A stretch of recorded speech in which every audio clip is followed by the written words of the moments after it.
वज़ीर आला रेवंत रेड्डी ने इंतखाबी जलसे से खिताब करते हुए कहा कि वज़ीर आज़म मोदी ने KCR की तहरीर की नकल की है। उन्होंने पूछा कि क्या मोदी हमें डराएंगे, तो हम क्या डर जाएंगे। उन्होंने कहा कि वज़ीर आज़म मोदी ने जलसे में कोई वादा नहीं किया और डराने को ही तरजीह दी है।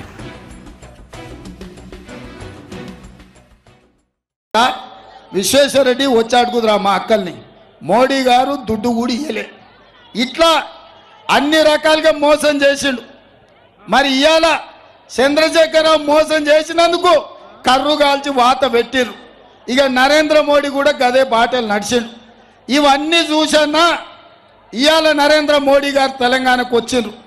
మీడియా మిత్రులారా, మీరు ప్రజలకు చూపించాలి. ఇప్పుడు నేను మాట్లాడుతున్నది, ఈ దేశ ప్రధానమంత్రి 10 సంవత్సరాలు ఈ దేశాన్ని వెళ్ళిన ప్రధానమంత్రి తెలంగాణ రాష్ట్రానికి వచ్చి 10 ఏళ్లలో ఇచ్చిన మాట, బయ్యారం ఉక్కు కర్మాగారం గురించి మాట్లాడలే, కాజీపేట రైల్వే కోచ్ ఫ్యాక్టరీ గురించి మాట్లాడలే, ప్రాణహిత చేవెళ్ళ ఎత్తిపోతల పథకాన్ని జాతీయ ప్రాజెక్టు చేస్తానులే, పాలమూరు రంగారెడ్డి ఎత్తిపోతల ప్రాజెక్టును జాతీయ ప్రాజెక్టు చేస్తా అని చెప్పలే, మన ITIR కారిడార్ గురించి చెప్పలే, IIM IIT గురించి చెప్పలేదు.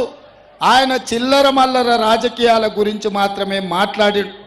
గతం మోసం కాదు, భవిష్యత్తులో ఏం చేస్తాడో కూడా ఒక్క మాట చెప్పలే. ఈసారి తెలంగాణ నుంచి ఓట్లు సీట్లు అడుగుతున్నావు కదా, తెలంగాణ రాష్ట్ర ఏర్పాటు ప్రక్రియనే పార్లమెంటులో తప్పు పట్టిండు, కాంగ్రెస్ను ప్రశ్నించిండు. ఏమంటాడు ఆయన? సోనియా గాంధీ లైవ్లు బంద్ చేసి, తలుపులు బంద్ చేసి, తెలంగాణ బిల్లు పాస్ చేసి తల్లిని చంపి బిడ్డను బతికిచ్చిండు అన్నాడు. దానికన్నా క్షమాపణ చెప్తాడేమో మోడీ అని నేను చూసిన, అది కూడా చెప్పలే. రేపు ఎన్నికల తర్వాత తెలంగాణకి ఏమిస్తాడో ఏమి తెస్తాడో ఒక్క మాట కూడా చెప్పలే. ఆయన ఉపన్యాసం అంతా ఇన్నా తెలంగాణకి ఏమన్నా చేస్తాడేమో అభినందిద్దామని. పోనీ 100 రోజుల్లో మనం ప్రభుత్వం చేసిన ఒక్క విషయానన్నా వారు ప్రస్తావిస్తారేమో, ఇది మంచి చేసిండి పిల్లగాడు పర్వాలేదు అంటాడేమని. వచ్చిన మొదటి 48 గంటల్లోనే ఈ రాష్ట్రంలో 35 కోట్ల మంది ఆడబిడ్డలు RTCలో ఉచితంగా ప్రయాణం చేసే అవకాశం ఇవాళ మన పార్టీ ఇచ్చింది. అదేవిధంగా 500 రూపాయలకే ఆడబిడ్డలకు సిలిండర్ ఇంటికాడ ఇచ్చినాం. ఇదే కాదు, ఆర్థిక భారం ఆడబిడ్డలనే ఉంటుంది. కరెంటు బిల్లు కట్టాలంటే ప్రతి పేద వాళ్లకు 200 యూనిట్లు ఉచితంగా ఆడబిడ్డలకే ఈరోజు సహాయం అందేటట్టు నిర్ణయం చేసినాం. ఇన్ని రకాలుగా తెలంగాణ రాష్ట్రంలో ఆడబిడ్డలను ఆదుకోవడమే కాకుండా రాజీవ్ ఆరోగ్యశ్రీ ద్వారా 10 లక్షల రూపాయలతోని పేదలకు ఉచిత వైద్యాన్ని అందించడం. ఇదైనా మాట్లాడతాడేమని చూసిన. ఇదే కాదు, ఇవాళ ఇందిరమ్మ ఇల్లు పేదలు కట్టుకోనికే 4,50,000 ఇండ్లు 22,500 కోట్ల రూపాయలతోని తెలంగాణ మొత్తం ఇండ్లు ఇస్తున్నాం. అది కూడా మాట్లాడలే. అదేవిధంగా 3 నెలల్లో 30,000 ప్రభుత్వ ఉద్యోగాలు LB స్టేడియంలో పిలిచి 30,000 కుటుంబాలను అక్కడికి రప్పించి వాళ్ళ పిల్లలకు ఉద్యోగాలు ఇచ్చి వాళ్ళ తల్లిదండ్రుల కళ్ళల్లో ఆనందాన్ని మేము చూసినాం. అదైనా అభినందిస్తాడేమనుకున్నా, కానీ అది కూడా అభినందించలే. బీసీ జనాభా లెక్కలు కట్టి బీసీలు ఎంతమంది ఉందో లెక్క తీసి రిజర్వేషన్లు పెంచి నిధులు కూడా వాళ్ళకు ఇవ్వాలి అని మా ప్రభుత్వం నిర్ణయం తీసుకున్నది. నేను ఓబీసీని అని చెప్పుకునే నరేంద్ర మోడీ మీ బీసీ సోదరుల కోసం మా ప్రభుత్వ నిర్ణయాన్ని మీరు ఎందుకు అభినందించలేదని నేను అడుగుతున్నా. ఇవన్నీ పక్కన పెట్టుర్రి. ఇవాళ దేశాన్ని పట్టి పీడిస్తున్నది డ్రగ్స్, గంజాయి. అట్లాంటి డ్రగ్స్, గంజాయి మీద ఉక్కు పాదం మోపి ఎక్కడ పాతాళంలో దాచుకున్నా గంజాయి అమ్మేటోని, డ్రగ్స్ వాడేటోని పట్టుకొచ్చి ఈడ్చుకొచ్చి పోలీస్ స్టేషన్లలో వేసి బట్టలు పదిసి కొట్టి జైలుకు పంపిస్తున్నాం. ఇవాళ మా రాష్ట్రంలో మేము డ్రగ్స్ నిషేధిస్తుంటే ఏ మూలాలు ఎత్తికినా ఆ మూలాలు గుజరాత్లోనే వెళ్తున్నాయి. మీ రాష్ట్రంలో చేయలేని పని డ్రగ్స్ మీద ఉక్కు పాదం మేము మోపినాం. ఇదైనా నరేంద్ర మోడీ గారు అభినందిస్తారేమో అనుకున్నా, కానీ నరేంద్ర మోడీ గారు ఆ పని చేయలే. ఆయన ఒకటే తిట్లకెత్తుకున్నాడు. నాకు అనుమానం వచ్చింది, నిన్న మొన్న ఎప్పుడు చూసినా కేసీఆర్కి ఇవే తిట్టేది.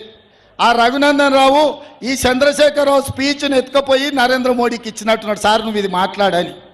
ఎందుకంటే గత 3-4 ఏళ్ళ నుంచి చంద్రశేఖరరావు ఏం తిట్టిండో కాంగ్రెస్ను నన్ను, ఇవాళ నరేంద్ర మోడీ గారు కూడా గవ్వే తిట్లు తిట్టిండయా. అది చంద్రశేఖరరావు ఉపన్యాసం నకలు కొట్టిండు నరేంద్ర మోడీ తప్ప అందులో కొత్తదనం ఏం లేదు. నన్ను తిడితే ఏమొస్తుందా? నువ్వు ఈ దేశ ప్రధానమంత్రివి, 10 ఏళ్ళు ప్రధానమంత్రిగా 13 ఏళ్ళు గుజరాత్ ముఖ్యమంత్రిగా పనిచేసినావు. వయస్సులో అనుభవంలో అధికారంలో పెద్దోనివి.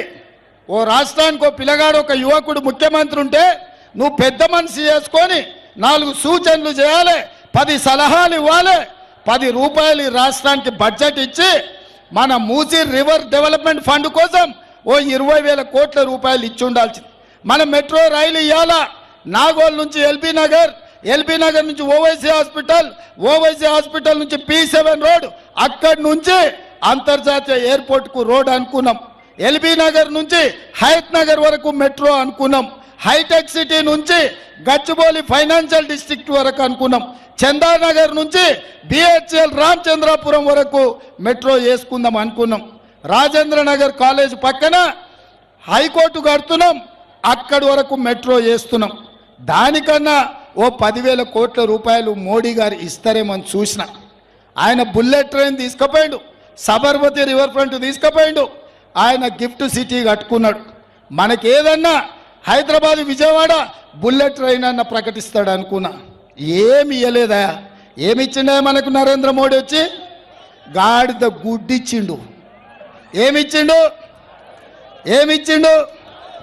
ఏమిచ్చిండు గట్టిగా చెప్పాలి. ఎట్లరా నాయన, భయమా? భయపడుతురా? మనం కేసీఆర్నే బండకేసి కొట్టినాం. ఆయన ఢిల్లీ నుంచి వచ్చి బెదిరిస్తే బెదురుతామా? నిన్ననే ఢిల్లీ పోలీసులను పంపించిండు. ఈడీ, ఇన్కమ్ ట్యాక్స్, CBI అయిపోయింది, ఏం కాలేదు. ఢిల్లీ పోలీసులను గాంధీ భవన్కు పంపించండి, రేవంత్ రెడ్డిని పట్టుకురాపోండి అని. మీ రేవంత్ అని ఎప్పుడైనా భయపడ్డా? చంద్రశేఖరరావు శర్లపల్లి చెంచల్ కూడా పంపిస్తే ఊరుకున్నామా? గద్దె దించినాం కదా. ఇవాళ మనల్ని పోలీసులు పెట్టి భయపెట్టాలనుకుంటుండు కదా. మోడీ, అమిత్ షాను గద్దె దించే వరకు కాంగ్రెస్ పార్టీ కార్యకర్తలు విశ్రమించరు. అందుకే ఇవాళ బీజేపీ నాయకులకు నేను చెప్పదలుచుకున్నా, మీరు పోయి మోడీ దగ్గర ఏం తెస్తారో తీసుకురండి. బంగారు గుడ్డు తెస్తారా, బంగారు బాతుని తెస్తారా, మెట్రో రైలు తెస్తారా?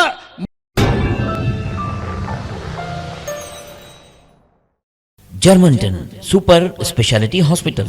Dr. Mir Jawad Zar Khan, Senior Experienced Orthopedic Surgeon, Bone Fracture, Joint Replacement, Hip Replacement और Spine Surgery कामयाबी से अंजाम दे रहे हैं. इसके अलावा neuro surgery, cardiology, gynaecology, dental, general medicine, dialysis और फिजियोथेरेपी जैसे शोबाजात में इंतहाई कामयाबी के साथ वाजबी फीस में इलाज किया जा रहा है. शेयरिंग और प्राइवेट रूम्स. अस्पताल में 24 घंटे MRI, CT scan, 2D digital x-ray, ultrasound, operation theatre, ICU और लैब की सहूलत दस्तयाब है. आपकी उम्मीदों के ऐन मुताबिक Germanton super speciality hospital, pillar number 150, Attapur, Hyderabad.